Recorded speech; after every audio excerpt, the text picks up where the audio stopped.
What is up, guys, and welcome back to number 51 now of the Leeds United career mode. We kick this episode off by taking on Watford away from home for the opening game of the episode at Vicarage Road. Travel over there to try and pick up 3 points against a very tough Watford side. We played them earlier on once we got into the Premier League. We played them in pretty much the first game of the Premier League season last season and only managed a 0-0 draw. So I was looking at this game thinking I don't want a repeat of what happened last season at the start of the season. Obviously the first game we played against them. I want us to get off to a better start against them here in this new Premier League season that we're in. Obviously we're doing pretty well for ourselves right now. We're sat up in the top 4 going into this one. I was looking forward to seeing how we could get on in this one as well. Watford weren't going to be an easy side, but I looked at this game and I thought that we should, in theory, be the better side. You can see we're sat in second at the moment. Watford are, in fact, in 6th, so they're not doing too badly themselves either. However, at the moment in time, I believe that we should have enough quality here to be able to take them down. As you can see, we are the top defensive unit in the league, but that's nothing really of a surprise. Last year, I think we were the top defensive side as well in the league. So, again, it's not really surprising that we are the top defensive unit in the league. The problem was last year we didn't score enough goals, but at the moment we seem to have got away from that, and I think that's because obviously our team has improved massively from what we had last season. If you go back and watch last season to compare it to this season's team, we obviously have a miles better side than we had, and that's definitely the reason why we are able to get into the position we are currently in the league. You can see the fact that we've got Leno between the sticks as well, 88 rated goalkeeper, it's insane, and the fact that we've now got a lot of attackers to use in the club is very, very good as well, because it means that now, when I'm not doing so well in front of goal, we don't just have one person to rely upon for the goals. We have a number of people who can come in and score as a goal.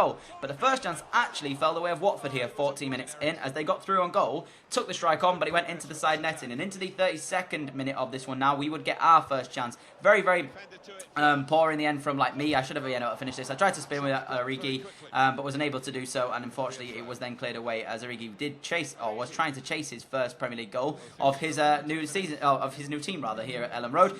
We then had another chance in the game, a lovely through ball, I do believe, by Iwobi, played through into the path of Anwar, and Anwar was agonisingly not good enough to be able to finish that into the back of the net. A fine save from the Watford goalkeeper in the end at the stroke of half-time, kept the score at 0-0, but I was absolutely gutted. I felt as though that we should have put the ball in the back of the net there, and the fact that Anwar wasn't able to do that, I was absolutely gutted. I thought we'd got ourselves the opening goal in that one, but it proved not to be the case with a good save being made by the Watford goalkeeper. Now Anwar had a second chance in the game to get himself on the score sheet, but this one was even worse from me. I tried to do a low-driven shot into the bottom corner, but it just didn't work out at all and made me look like a fool because I basically got no power on the ball at all. However, you're going to get, it's one of these things in FIFA. Sometimes everything goes your way, sometimes everything doesn't go your way. And when this happens, when you're playing a game, and you win a game from it, it'd be even better if we could win the game. I mean, take a look at the strike from Dendoka. It's absolutely poor. But then Pantilimon decides, you know what, I'm just going to kick my defender in the face. I mean, it's just one of those things, isn't it? It just makes sense. Anytime, you kick the ball away, you just have to kick your defender in the face first and then make the ball go into the path of Dendonka. That's his name, God's sake.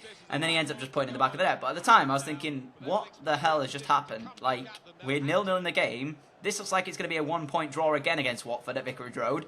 And yet, Pantilimon has just done that and given me possibly the greatest gift I could have got here at Vicarage Road, because at that time, I didn't really particularly look like scoring. You've seen the chances that we've had. Other than those chances, there wasn't really too much to work with here, and there were only half chances, really. I mean, some of them are decent saves by the Watford goalkeeper, Pantilimon. However, a few of them were just me being poor in front of goal, and the fact that we've had to score like that, I wasn't very happy at that. To get the 3 points, don't get me wrong, I was extremely happy with it.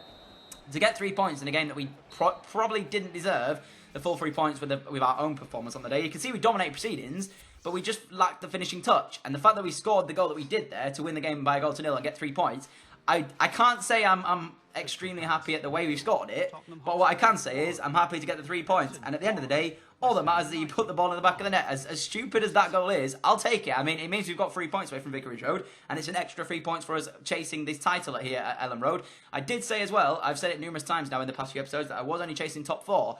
But at the moment, I don't see a reason as to why we can't get ourselves into the top 2, even possibly chase that league title. Unless we hit a bad run of form towards the back end of this season, there is no reason why we won't be up there this season. I'm really looking forward to seeing how this season goes. Let me know what you guys reckon we'll be able to finish. Let me know what you guys think we'll be able to finish as well in terms of league position. At the moment, we are sat second, obviously, so that's sort of where I want to be come the end of the season. If we get top 4, that'll be absolutely great as well. So let me know what you guys reckon we are going to finish in the comments below. And let's see, just, a couple of you guys can, well, I guess you guys can try to predict it. And then if it happens, you guys are the big OGs on this channel. But I'm not expecting us to win the title, but if we do, it'll be just one of those bonuses, I have to say as well. We took the England job, obviously, a few episodes ago now as well, so we will be seeing these simmed games in the European qualifiers in terms of that one. I did mention as well, if you guys want me to play any of the England games if we do qualify for the Euros or the World Cup, then let me know as well, and I will indeed play some of the World Cup games and the Euros games. But for now, I'm not going to do that unless you guys actually want to see it here in this career mode. But I don't really want to have to sit there and play it, but if you guys want me to play it, I will definitely play it for you guys, and I'll throw it on the channel for you guys to watch as well. So there is that option for you there as well, so let me know about that in the comments down below as well. We do take on Swansea then for the second game of this episode, and I have to say, Swansea are flying high right now. I think they're the top. I think they wrap up the top three. I think it's me, Swansea, and Spurs at the moment are sat in the top three, and it's going to be interesting this one because Swansea at the moment are flying high. They're in good form, and I wasn't really thinking to myself too much about when I went into this game. I was thinking, it's one of those games where I'll either do really well or Swansea will dominate the game. And at the time, I didn't want Swansea to sort of come here and get the 3 points. You can see Swansea are actually second and we're third. So this was sort of like a game in hand for me because I think we played one less game than Spurs, who were sat top at this time. But this game was like one of those games where it felt as though none of us could really create chances. I don't know if you have games like this yourselves, but it just feels like whenever you need something to go your way in a game, and obviously last game I can't complain, you look at the Watford game, and that definitely went our way with the goal we scored there. But this game just felt as though it was really sloppy, every pass wasn't going the way that it was, and this is for both teams as well. Swansea on the day had exactly the same problem as I had. I felt as though my passes weren't going to the correct players when I was shooting and stuff. It just didn't feel as though my players were hitting or in as good form as I was expecting them to be, and it felt the same way for Swansea as well. And the first chance fell 42 minutes, and it's only a half chance as well. It's really nothing as Miguel put the ball into a dangerous area, asking questions of that Swansea backline. In the end, the keeper comes out and punches, and they went into the second half, and it was quite late into the second half before Remy tested the goalkeeper in this one. Took us all the way into the second half, and it was around like the 70th minute, something like that, or the 80th minute actually, to test the Swansea goalkeeper, and that was all the game had in store for us. So there was really only one chance in that one, and it was from like the edge of the area. So I don't quite know what to make of that game. If we're drawing blanks against a team like Swansea, although they're doing extremely well as they are, I'm not sure what to make of that because their side in the game shouldn't be where they are right now. You look at their side, and I have to say it's not a brilliant side by any stretch of the imagination. No disrespect to Swansea, I do believe that they are a good side. But is it a top two side? At the moment, they're there, and they're up there, so credit to them. But is their side a top two side? I personally don't think so. Is our side a top four side? Yes. Whether or not it's top two is a bit debatable, because at the moment I still think we're a couple of players short from winning the title. But if we win the title, that'd be absolutely great. But I feel as though that 0-0 draw against Swansea has really sort of sunk me into the fact that are we possibly going to be able to win the title now? If we're drawing blanks against a team like that, although they're doing quite well themselves, I just felt as though we should have had enough quality there, even if we weren't playing well, to just get that goal that we needed. But ultimately we're unable to do that, and we came up here against Newcastle. So that's now, you look at the Brighton game and you look at the Swansea game, I would see them as two disappointing 0-0 draws in both of those. And I didn't want to repeat of the Brighton game against Newcastle here. I wanted us to play well against Newcastle. I said to myself in game, I was like, right, we're coming off the back of that 0-0 draw against Swansea. I have to sort of put it to the back of my mind now. We go to St James's Park to take on a very difficult Newcastle side. I have to say, the amount of times I've played against Newcastle, obviously we know them so well from our time in the Championship as well. We obviously were the team to beat them in that playoff final when we did get there. So they obviously came up last season in game, meaning that we've had a full Premier League season, whereas this is their first one back in the top division of English football. You can see we were on one of the two top 10 sides unbeaten still, for obviously Spurs are the other side in there as well,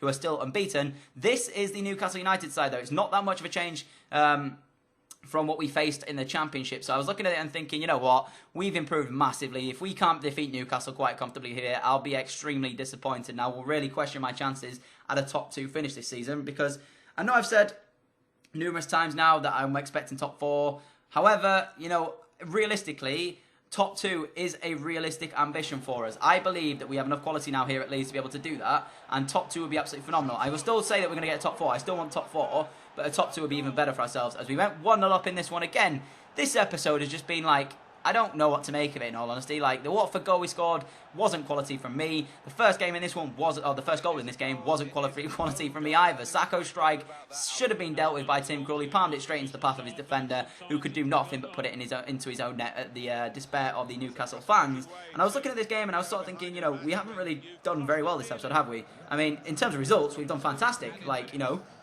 1-0 victory at Watford, leading the game here 1-0 against Newcastle. But you look at our finishing, as Emre gets on the ball here, does about 4 defenders, just makes it look easy. And this is a guy that's only 76 rated, and he looks to be an absolute wonder signing. So thank you to the guy that suggested Emre Moore, because he has been beast so far for me in this career mode. I wasn't expecting him to be as good as he is.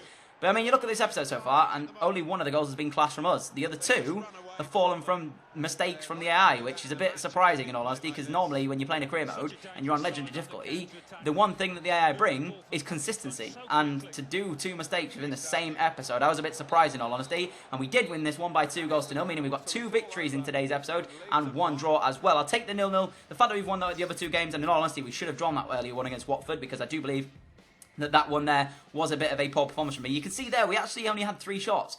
And one of them wasn't even our shots that went in the back of the net to give out our goal. So it's just mental. But we've got 2 victories and a draw, which is all that matters. You've got, 7 points out of a possible 9. So at the end of the day, it's still a good episode in terms of our personal performance. I want to thank you all for watching this episode of Career Mode. If you did enjoy, smash that like button. Thank you all so much as well for the support you're showing. I say it every single video, but it's mad. I've been Danny, and I'm out. Adios. In second, the former leaders.